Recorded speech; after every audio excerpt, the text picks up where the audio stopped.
kind of my domain. I love social media. So a little backstory behind this and why I got into social media more so is because I started my career, like I said at the beginning, with door knocking. So I remember I really messed up 2 pairs of shoes. I walked those shoes like thousands and thousands, hundreds of thousands of steps. So I used to just knock on doors randomly, didn't have any clue what I was doing. I knew I was trying to get a listing, but I didn't really understand the matching buyers with sellers and all of that background story that we'll talk about a little bit later. But now, fast forward 2023, I want to kind of streamline my process, and what I've been doing is focusing on social media, because when you put content out there, people come to you rather than you chasing people and knocking on doors and cold calling and things like that. So the first thing that I'd probably focus on when going into social media is going to be the organic marketing. Rick, you want to change the slide? Yeah. So organic marketing is going to be the easiest thing. This is basically all the social media that you can do without paying for it. So people think when you start advertising on social media, you have to spend a bunch of money, ad dollars, things like that. A lot of my social media at the beginning, only until the last year, was actually free social media. So it was just making videos. So you want to take advantage of the organic marketing first. This is things like Facebook, IG, TikTok, LinkedIn, stories, and posts. So LinkedIn is actually an underrated one just because there's a lot of professionals on there. So for example, if you started a job or you were working a job before you started real estate, you go add all those people on LinkedIn and now all your content is hitting them. They're seeing it in a different light because it's it's more of a professional platform. So they'll see you as more professional, but then they see you on TikTok and Instagram. TikTok is the least professional, I'd say, and then Instagram's the kind of mid-level. So you can kind of play with professionalism there. At the end of the day, a lot of people like buying from friends and they like buying from personalities. So they don't want to just see a guy in a suit and a tie all the time and doesn't care about anything, right? So you want to be a little bit personable there. Show your personality, your hobbies, your interests. That's what we do a lot of, and it kind of gets that organic audience there. So how I compare social media now to mainstream advertising is TV versus now it went from newspaper to TV ads, and TV ads cost hundreds of thousands of dollars a month. Now you have this social media thing that you can just get out there for free and get a lot of leads from. That's cool, but what do we post? So a lot of the things that we want to post, can we switch the slide? A lot of the things we want to start with is posting information about the real estate market, but more so tips on how it's going to benefit them. So every piece of content that you're going to be putting out should have a what's in it for them clause. Basically, that's trying to provide as much value as you can to the end person that's going to be watching the video. So if you're really niching down on, let's say, first-time home buyers, you want to talk about like the RSP withdrawal plan. Do you guys all know what the RSP withdrawal plan is for first-time buyers? That's like one of the key things that not a lot of people know about. You can basically take $35,000 out of your RSPs, tax-free. You just have to replace it within 15 years. The other thing is clickbaits like this. So this was a great one that I used. It actually got a really good conversation going. So you're basically putting like a story out. You can put this in video format. You can put this like this if you're shy in front of the camera.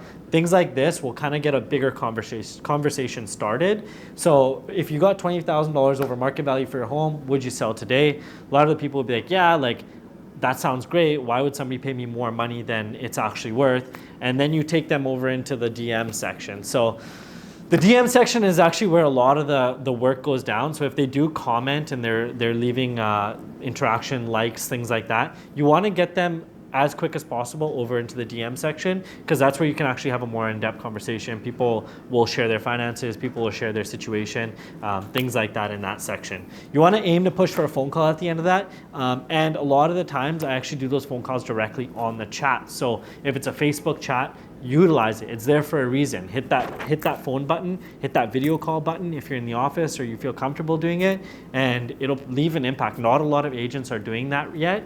I always ask people, hey, has anybody done this to you yet, or has anybody tried to market to you in this way? And all the time I hear no whenever I video call or call somebody off Instagram or Facebook. Can we go to the next one? Another great post is this, just to, again, get the conversation started about a little bit about the housing, a little bit about like values of homes, things like that. So these are just organic posts. We'll go to the next slide. The other thing, so this is kind of a mid-level, so if you do have listings, I would be utilizing Facebook Marketplace. So that's where a lot of people are just spending their time scrolling. One thing that we implemented was even posting other listings. So people of your peers in your brokerage, things like that.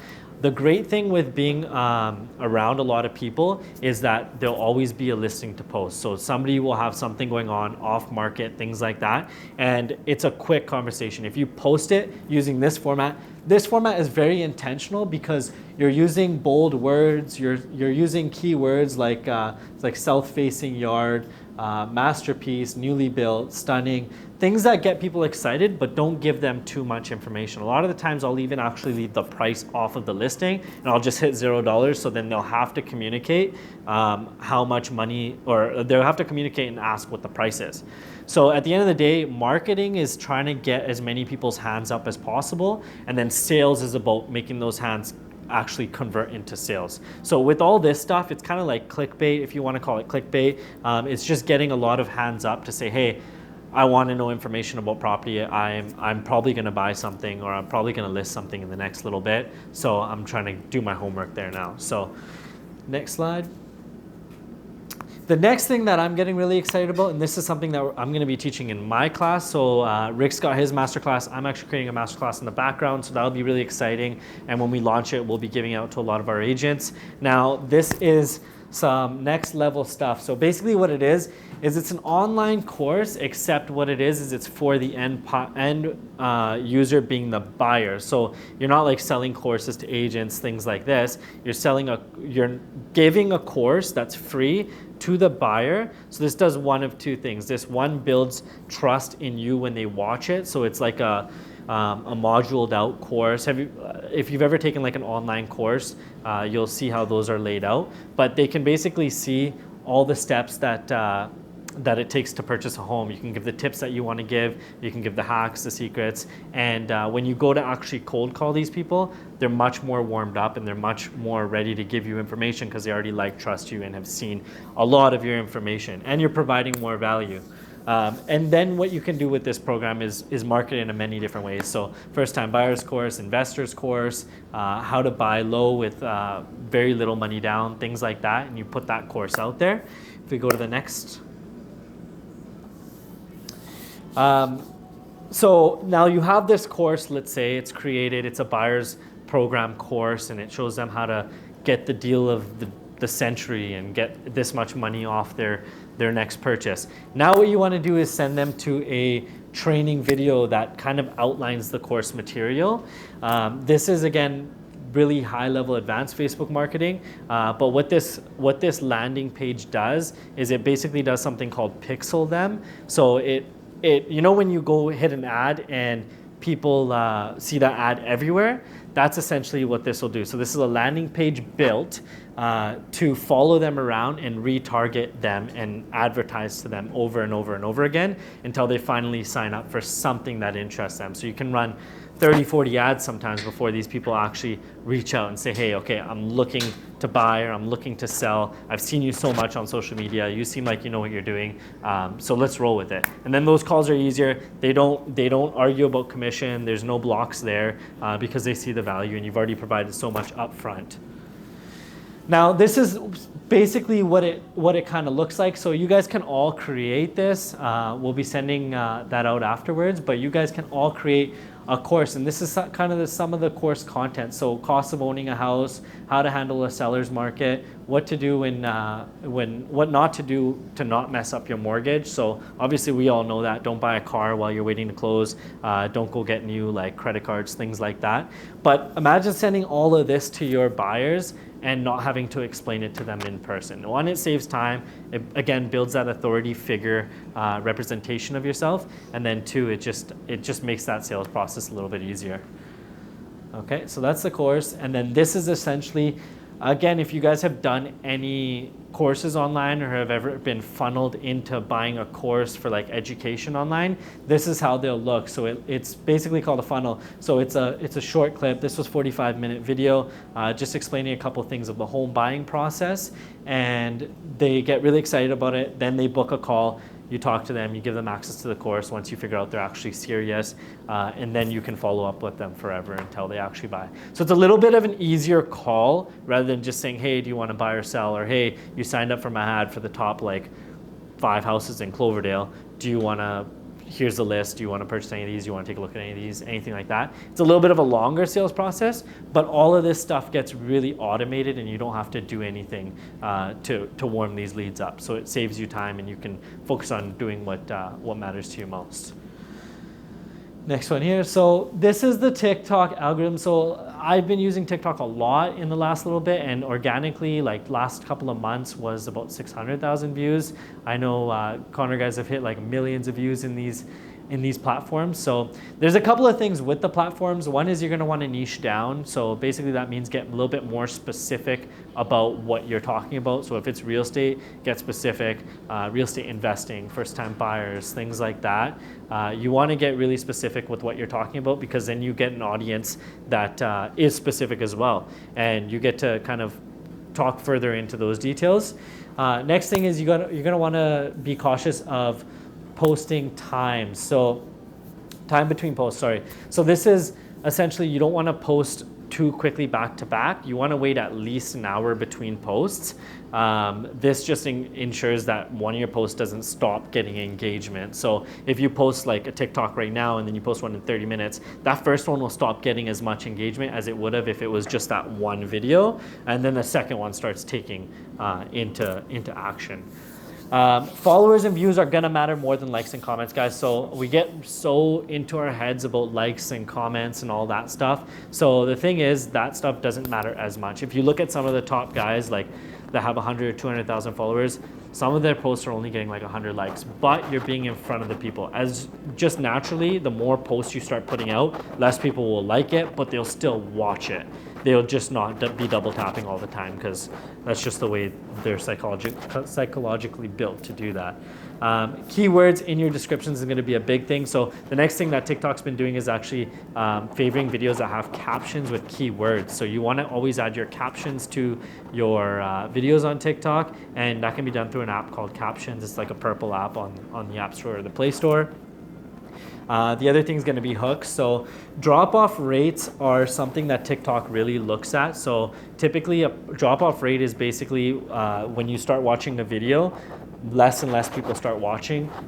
It drops steadily. It drops pretty steeply at about 3 seconds. So you have about 1 to 3 seconds to capture their attention. So you need to say something really quickly that's really captivating, and then you can go into your video. So if you're showing this mansion in Vancouver, North Vancouver or something like that, you would say, hey, this is the pool that I jumped in North Vancouver for my listing video, and then go into your actual listing video that you want to provide value to, or you want to advertise the listing, something like that. You just have that 1 to 3 seconds to capture their attention, because everybody's attention span is completely messed up through TikTok.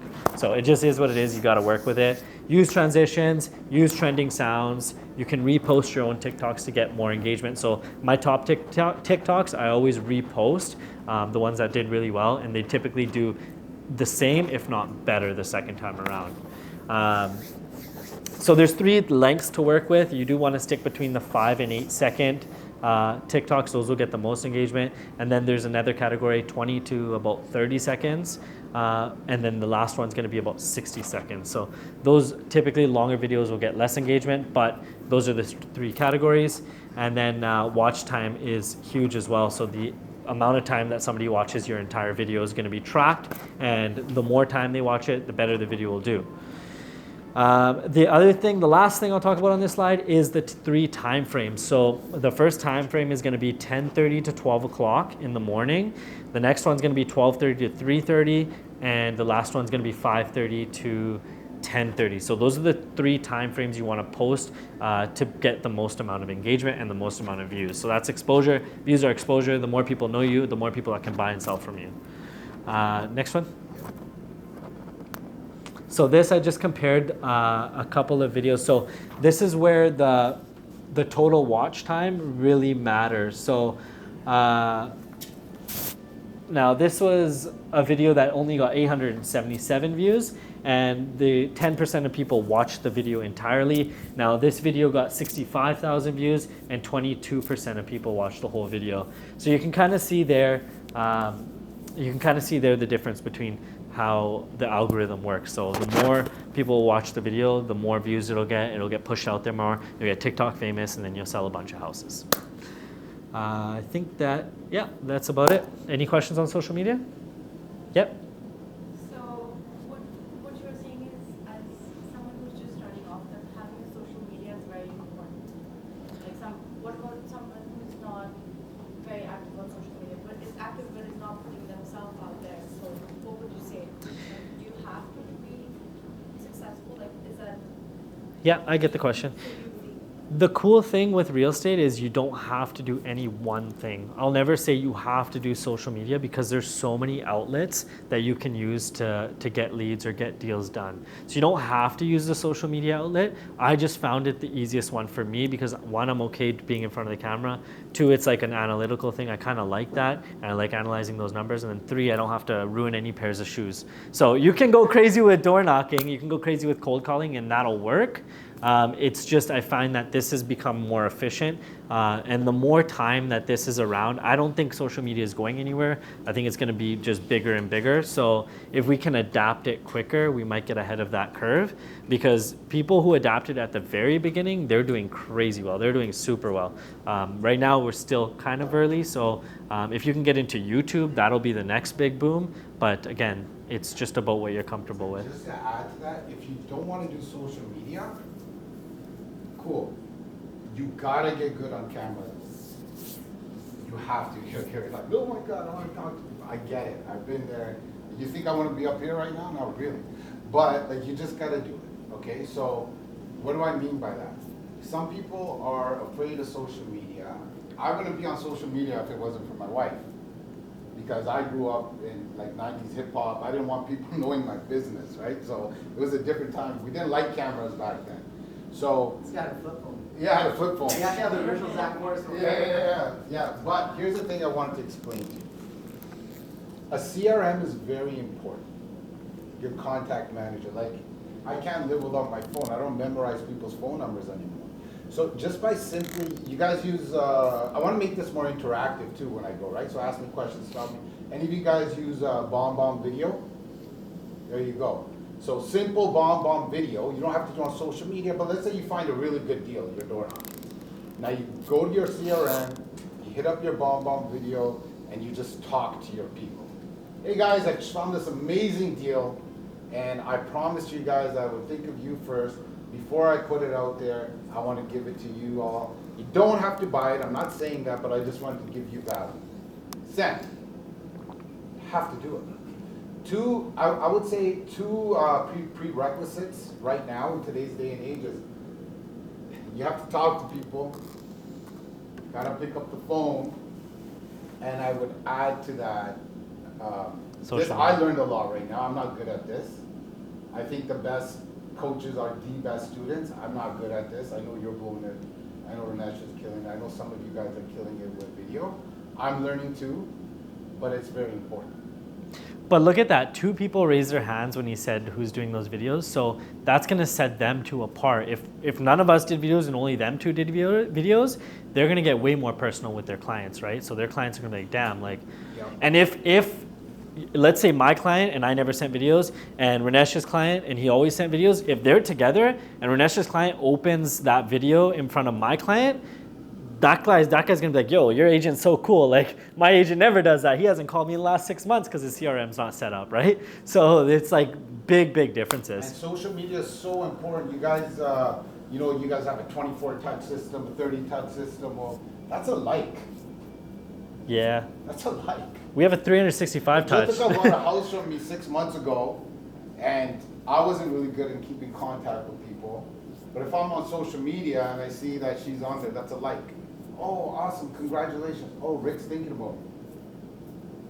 That's important, because I remember when I sold a house to an individual, representing the buyer. He lived in my neighborhood. 2 years later, I was driving by that house. It was for sale, but it wasn't mine for sale sign. I didn't keep in touch with the person. So I would say video. If you're shy of social media, you know, we all are sometimes, at least be good with bundling into your CRM. Get people into your CRM, we'll talk about that. Start sending videos to your friends if you are shy of like the camera or social media, something like that. There is an agent, I don't think he's here actually, but I got him to send me a video every single day for like a month straight, and now he's so comfortable with it, and it's amazing to see. I sent him his first video that he sent me, and then I sent him the last video that he sent me after a month, and it's crazy how much you improve if you just practice. Anybody can do it, it just takes that work and practice to do it if you want to do it. But again, there's many ways to crush it without doing that. We just think